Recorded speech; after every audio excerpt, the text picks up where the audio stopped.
Welcome to Veekshanam. MLC Kavitha tone పెంచేశారు. అన్నతో ఢీ అంటే ఢీ అంటున్నారు. దేనికైనా రెడీ అంటున్నారు. చూసుకుందామంటున్నారు. పేరు మాత్రం చెప్పకుండా డైరెక్ట్ అటాక్కే దిగారు. తాడో పేడో తేల్చుకుందామంటున్నారు. తనకు కేసీఆర్ తప్ప మరెవరూ నాయకులు కాదంటున్నారు. ట్వీట్లు పెట్టి ఊరుకుంటే సరిపోతుందని కౌంటర్లు వేస్తున్నారు. చెప్పాలంటే కథ చాలా దూరం వెళ్ళిపోయింది. తన దారేంటో కవిత డిసైడ్ అయిపోయారా? అసలు ఏం జరుగుతుంది?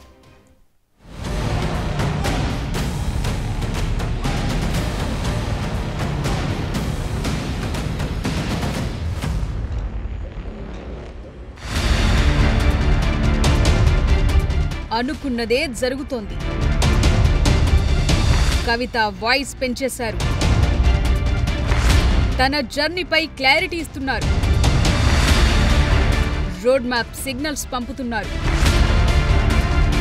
మరి జూన్ 2న ఏం జరగబోతోంది? ఇప్పుడు ఇదే తెలంగాణ రాజకీయాల్లో తీవ్ర చర్చనీయాంశంగా మారింది. ఇంటర్నల్ గా మాట్లాడాలి అని కేటీఆర్ అంటే అంతర్గతంగా మాట్లాడేందుకు ఏముందని కవిత క్వశ్చన్ చేస్తున్నారు. చెప్పాలంటే గేర్ మార్చి స్పీడ్ పెంచారు కవిత అన్న కేటీఆర్ టార్గెట్ గా కథ మార్చేస్తున్నారు. ఓవైపు కొత్త పార్టీ ఎందుకంటున్నారు, ఇంకోవైపు పార్టీలో ఏముందంటున్నారు. తాను ఫైటర్ అంటున్నారు. దూతల్ని పంపితే ఉపయోగం ఏంటని క్వశ్చన్ చేస్తున్నారు. రెండూ తానే అంటున్నారు. ఇక యుద్ధమే మిగిలిందని సంకేతాలిస్తున్నారు.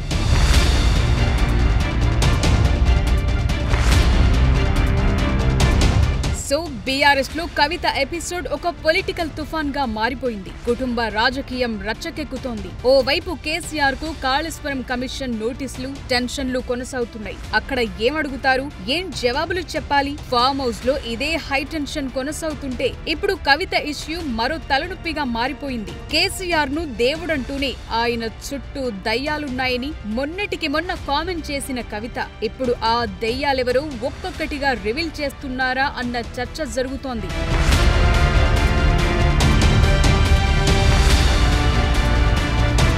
పార్టీని ఏం చేయాలనుకుంటున్నారు? ఎవరితో చీకట్లో మిలాఖత్ అవుతున్నారు? ఎలా నడుపుతున్నారు? అసలు మీ ఉద్దేశం ఏంటని కవిత డైరెక్ట్ అటాక్ కు దిగటం వెనుక పెద్ద కథే ఉందంటున్నారు. ఇక్కడ తెలంగాణ ఆవిర్భావ దినోత్సవం వదిలి అమెరికాలో సంబురాలు చేసుకుంటే ఏం ఉపయోగమని వాగ్బాణాలు సంధించటం చూస్తుంటే మాటల్లేవు, మాట్లాడుకోవటాల్లేవు అన్న వెర్షనే కనిపిస్తోంది. మొన్నటికి మొన్న అమెరికా నుంచి శంషాబాద్ ఎయిర్పోర్టులో ల్యాండ్ అయ్యాక కవిత మాట్లాడిన మాటలకు ఇప్పుడు చిట్చాట్లో చెప్పిన మాటలు పార్టీకి సెకండ్ డోస్ గా మారాయి. ఫుల్ అండ్ ఫైనల్ డోస్ కు మరెంతో సమయం లేదన్నది ఆమె మాటలు చూస్తే ఎవరికైనా అర్థమయ్యే విషయమే.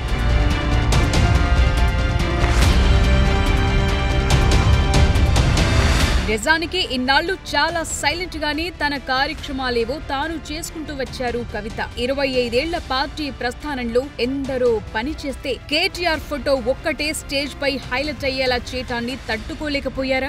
జాగృతి పేరుతో చేసిన ఉద్యమాలను పార్టీ గుర్తించలేదని ఆవేదన చెందారా? ఇక బీఆర్ఎస్ లో ముందున్నదంతా కేటీఆర్ శకమే అని ఊహించి ఇక ఇప్పుడు కాకపోతే ఇంకెప్పుడు పార్టీలో ఆధిపత్యం కుదరదనుకున్నారు ఏమో గాని కారణం ఏదైనా కథ మొత్తం మారిపోయింది ఇప్పుడు.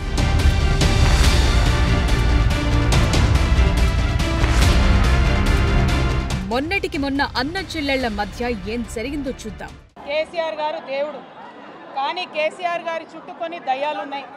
వాళ్ళ వల్ల చాలా నష్టం జరుగుతున్నది. పార్టీలో ఉండేటటువంటి నేను కేసీఆర్ గారి కూతుర్ని అంతరంగికంగా నేను రాసినటువంటి లేఖనే బయటికి వచ్చిందంటే మరి ఇతర సామాన్యుల సంగతి, ఇతరుల పరిస్థితి ఏంటి? మనం ఎవరైనా సరే పార్టీలో ఏ హోదాలో ఉన్నా కొన్ని విషయాలు అంతర్గతంగా మాట్లాడాల్సిన విషయాలు అంతర్గతంగా మాట్లాడితేనే బాగుంటుంది. పార్టీ ఫోరమ్స్ ఉన్నాయి, అధ్యక్షుల వారితో కలిసే అవకాశం ఉంది, లేదా ఆఫీస్ బేరర్స్ ఉన్నారు, కలిసి చెప్పుకునే అవకాశం ఉంది. కాబట్టి అంతర్గతంగానే కొన్ని విషయాలు మాట్లాడితే బాగుంటుంది. అది అందరికి వర్తిస్తుంది, వీళ్ళకి వాళ్ళకని కాదు, అందరికి వర్తిస్తుంది. చూశారుగా Kavitha versus KTR dialogue war. KCR చుట్టూ కొన్ని దయ్యాలున్నాయని కవిత అంటే పార్టీ విషయాలు అంతర్గతంగా మాట్లాడాలి, అన్ని పార్టీల్లో కోవర్టులుంటారు, టైం వచ్చినప్పుడు కోవర్టులు వారంతటా వారే బయటపడతారని కేటీఆర్ కౌంటర్ ఇచ్చారు. అయితే కవిత మాత్రం బీఆర్ఎస్ పార్టీలో కోవర్టులు ఉన్నారని అంటే కోవర్టులు లేకుండా చూసుకోవాలంటున్నారు. తనపై పడి ఏడిస్తే ఏమొస్తుందని క్వశ్చన్ కూడా చేస్తున్నారు. అంతేకాదు ఇంకో మాట అన్నారు, తనకు నేతలు చెప్పే వారికి పార్టీని పార్టీని నడిపే కెపాసిటీ లేదన్నారు. ఈ కామెంట్ అయితే అవుట్ రైటే. ఆడబిడ్డపై పెయిడ్ ఆర్టిస్టులతో డబ్బులిచ్చి తెట్టిస్తున్నారని, ఇది బంద్ చేసుకోవాలన్నారు. వర్కింగ్ ప్రెసిడెంట్ గా ఉన్నవాళ్లు వారి పని వారు చేయాలి. ట్వీట్లు పెడుతూ కూర్చుంటే పని జరుగుతుందా అని కవిత గట్టిగానే మాట్లాడుతుండటం చాలా డౌట్లు రేస్ చేస్తున్న విషయం.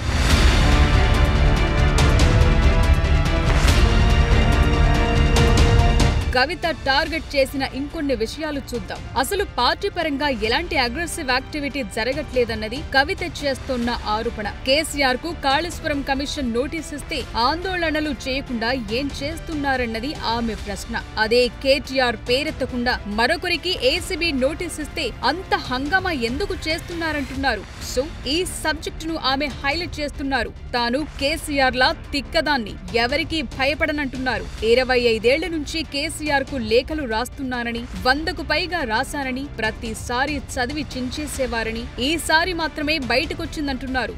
లేకు వీరులను పట్టుకోమంటే గ్రేకు వీరులను యుద్ధానికి పంపుతున్నారన్నారు.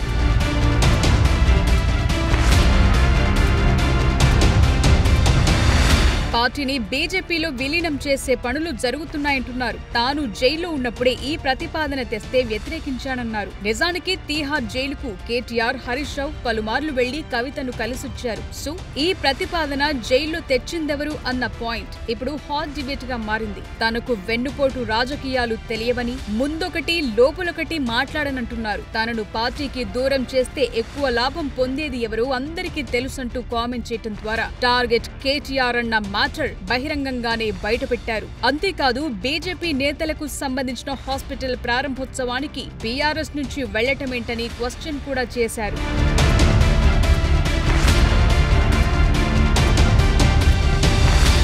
తనకు నేతలు చెప్తున్న బీఆర్ఎస్ నేతలు బనకచెర్ల ప్రాజెక్టుపై కార్యాచరణ తీసుకోవాలని సవాల్ చేశారు. 2019లో పార్టీలో ఉన్న కోవట్టులు తనను ఎంపీగా ఓడించారని, అప్పుడు జిల్లాలో ప్రోటోకాల్ ఉండాలని ఎమ్మెల్సీ ఇచ్చారని కవిత గుర్తు చేసుకున్నారు. ఎమ్మెల్యేలు తనకు వ్యతిరేకంగా పనిచేశారని నాడు కేసీఆర్ చెప్పారన్నారు. ఆ ఎమ్మెల్యేలను వ్యతిరేకంగా పనిచేయాలని ఉసిగొల్పింది ఎవరు అన్న ప్రశ్నలు ఇప్పుడు రైజ్ అవుతున్నాయి. ట్విట్టర్లో పోస్టులు పెడితే పార్టీ నడుస్తుందా అని కూడా డైరెక్ట్ అటాక్ కు దిగారు.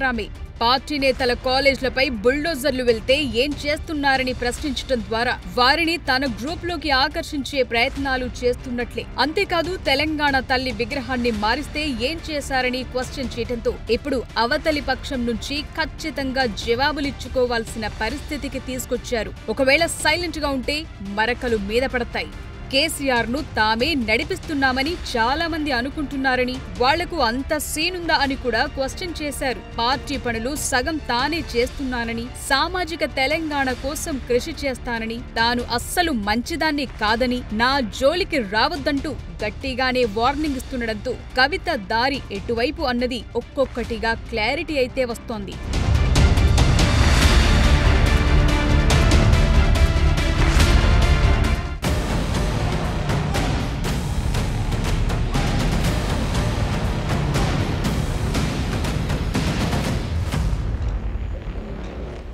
రోజుకో రకంగా డోసు పెంచుతున్న ఎమ్మెల్సీ కవిత ధారెటు ఇప్పుడిదే హాట్ టాపిక్ అవుతుంది. తెలంగాణ రాజకీయాల్లో స్పేస్ ఉందా? ఉన్న పార్టీని కేసీఆర్ ను కాపాడుకుంటే సరిపోతుంది. కొత్త పార్టీ ఎందుకని కవిత అనడం వెనుక లాజిక్స్ ఏంటి? నిజానికి కవిత తన దారి ఏంటో చాలా సందర్భాల్లో చెప్పకనే చెప్పారు. అవి ఏంటన్నది ఇప్పుడు డీకోడ్ చేద్దాం.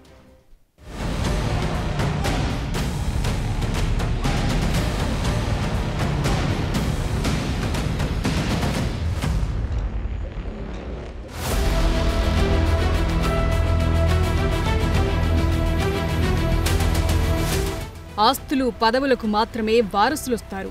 దేన్ని నిజం చేస్తూ ఇప్పుడు కేసీఆర్ కుటుంబంలో హైడ్రామా నడుస్తోంది. కేటీఆర్ కవిత మధ్య వార్ పెరుగుతోంది. ఒకప్పుడు అన్న చెల్లెలి అనుబంధం, ఏటా రాఖీలు కట్టడం, అప్పుడవన్నీ స్వీట్ మెమరీస్. అప్పట్లో ఆ బంధాలు అనుబంధాలే వేరు. కానీ ఇప్పుడంతా కథ మారిపోయింది. విభేదాలే మిగిలాయి.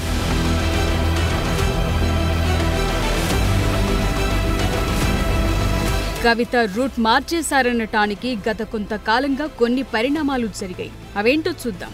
రేవంత్ రెడ్డి ప్రభుత్వం ప్రతిష్టాత్మకంగా నిర్వహించిన కులగణన సర్వేలో కవిత పాల్గొన్నారు. తన వివరాలిచ్చారు. నిజానికి కేసీఆర్, కేటీఆర్, హరీష్ రావు సహా ఇతర బీఆర్ఎస్ నేతలు ఈ సర్వేలో పాల్గొనలేదు. కానీ కవిత మాత్రం తన రూట్లో తాను ముందుకెళ్లారు. బీసీ రిజర్వేషన్లపై డెడికేటెడ్ కమిషన్ కు రిపోర్ట్ కూడా సమర్పించారు. బీసీ నినాదంతో సభలు, సమావేశాలు నిర్వహించారు. సామాజిక తెలంగాణ విషయంలో 10 ఏళ్ల పాలనలో వెనుకబడ్డామన్నారు. సో ఒక క్లారిఫికేషన్ ఇచ్చారు.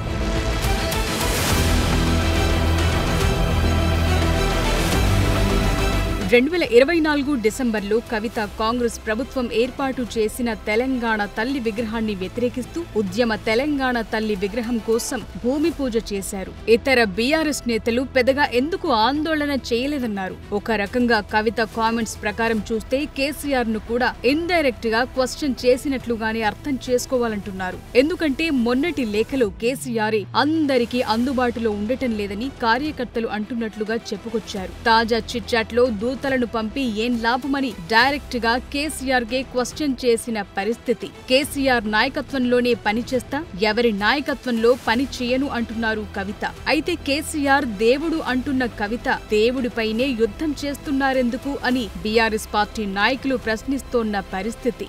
ఏదన్నా మరి కుటుంబంలో ఏదైనా విషయం చర్చకు వస్తే మధ్యవర్తులు, బంధువులు మాట్లాడరానండి. రాయబారం మాట్లాడొద్దు అంటే మరి డైరెక్ట్ కేసీఆర్ గారిని పిలిపించుకొని మాట్లాడతారా? మొదలు అభిప్రాయాలు ఏంది, ఎందుకు జరిగింది, ఏమనుకుంటున్నారు అనేది అభిప్రాయం తీసుకుంటారు కదా. అంటే మీరు దేన్ని గౌరవిస్తున్నట్టు? అంటే కన్సల్టేషన్ కూడా మీరు గౌరవిస్తారు. అంటే మీరు ఏదైనా నిర్ణయం తీసుకున్నారా? మన నిర్ణయం తీసుకుంటే ఇదంతా ఎందుకు? మరి మన నిర్ణయం తీసుకుంటే కన్సల్టేషన్ అయితే ఉంటుంది కదా. ఈ మొత్తం వ్యవహారంలో కేటీఆర్ ఆధిపత్యాన్ని తగ్గించి దారిలోకి తెచ్చే యత్నం కవిత చేస్తున్నారా అన్నది కీలకంగా మారింది. ఉన్నట్లుండి కవితను పార్టీ నుంచి బయటకు పంపే సాహసం కేసీఆర్ చేస్తారా అన్నది మరో మ్యాటర్. ఇప్పటికీ ప్రత్యర్థుల నుంచి భారీ సవాళ్లున్నాయి. ఇదే సమయంలో కుటుంబ రాజకీయం రచ్చకెక్కితే మరింత నష్టమనుకుంటున్నారు. స్వయంగా దూతలను పంపినా పని జరగలేదు. కవిత వెనక్కు తగ్గటం లేదు. అంటే కేసీఆరే నెక్స్ట్ స్టెప్ ఖచ్చితంగా తీసుకోవాల్సిన అనివార్య పరిస్థితి కల్పిస్తున్నారా అన్నది కీలకంగా మారుతోంది. అటు బీజేపీ, బీఆర్ఎస్ బంధంపై కవిత కామెంట్స్ ను కాంగ్రెస్ కౌంటర్ చేస్తోంది. ఇవాళ తెలంగాణ ప్రజల ముందు ఆమె ఆలోచనలు గాని, ఆమెకు భవిష్యత్తు ఉండాలంటే కూడా వాస్తవంగా ఆమె వీళ్ళ పైన ఎంక్వైరీ చేయమని అడగాలి. ఎంక్వైరీకి కావాల్సినటువంటి డాక్యుమెంటేషన్ గానీ, ఎంక్వైరీకి కావాల్సినటువంటి స్టేట్మెంట్స్ గానీ ఆమె ఇవ్వాల్సిన అవసరం ఉంది. ముందు నుంచి కాంగ్రెస్ పార్టీ చెప్పినటువంటిది ఏంటిది అంటే బీజేపీ, బీఆర్ఎస్ ఒకటి అనేటటువంటిది గట్టిగా మేము తెలంగాణ ప్రజలకి ఉన్న వాస్తవాన్ని మేము చెప్పినాం. ఫస్ట్ ఆఫ్ ఆల్ కవిత గారికి ధన్యవాదాలు. ఎందుకంటే బీజేపీ, బీఆర్ఎస్ ఒకటి మాత్రమే కాదు, మీరు జైల్లో ఉన్నప్పుడు ఏకమైపోయేటటువంటి ప్రయత్నాలు కూడా జరిగినాయని చెప్పి స్వయాన మీరే ఈరోజు మీడియా ముఖంగా చెప్పడం అనేటటువంటిది బీజేపీ, బీఆర్ఎస్ యొక్క అవినాభావ సంబంధాన్ని, అక్రమ సంబంధాన్ని బయటపెట్టినందుకు ధన్యవాదాలు అంటున్నాం. చాలా మంది బీఆర్ఎస్ నేతలు బీజేపీతో టచ్ లో ఉన్నారన్న పాయింట్ ను కవిత వినిపించారు. ఫామ్ హౌస్ లో ఉన్న కేసీఆర్ కు ఇవి తెలియదా? ఒకవేళ తెలిసినా సైలెంట్ గా ఉన్నారా? అన్ని గమనిస్తున్నారా? వాళ్లంతా చివరి నిమిషంలో హ్యాండ్ ఇస్తే పరిస్థితి ఏంటి? ఇవన్నీ ఇప్పుడు హాట్ డిబేట్.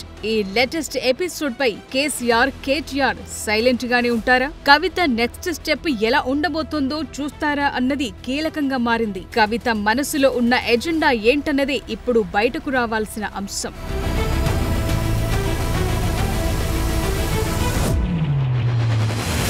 నిజానికి కొత్త పార్టీ ఎందుకని కవిత క్వశ్చన్ చేస్తున్నారు. తన నాయకుడు కేసీఆరేనని, కేవలం కేసీఆర్ నాయకత్వంలోనే పనిచేస్తానని చెప్పటం ద్వారా కేటీఆర్ నాయకత్వాన్ని అంగీకరించేది లేదని క్లియర్ కట్ గా సిగ్నల్స్ ఇస్తున్నారు. ఇంకోవైపు హరీష్ రావు మాత్రం కేసీఆర్ ఆదేశిస్తే ఎవరి నాయకత్వంలోనైనా పనిచేస్తానన్నారు. ఇక్కడ 2 వెర్షన్స్ ఉన్నాయి. సో కొత్త పార్టీ విషయానికొస్తే కేరళ వంటి చిన్న రాష్ట్రంలో 20 దాకా పొలిటికల్ పార్టీలున్నాయి. తెలంగాణలో 4 ప్రధాన పార్టీలున్నాయి. మిగతా అంతా స్పేస్ ఉందంటున్నారు. పోటీ చేసేందుకు క్యాండిడేట్స్ దొరుకుతారంటున్నారు. అయితే కొత్త పార్టీ వ్యవహారం మాత్రం ఎమ్మెల్సీ కవితకు హార్డ్ రోలే అంటున్నారు. మరి ఏం జరుగుతుందన్నది చూడాలి.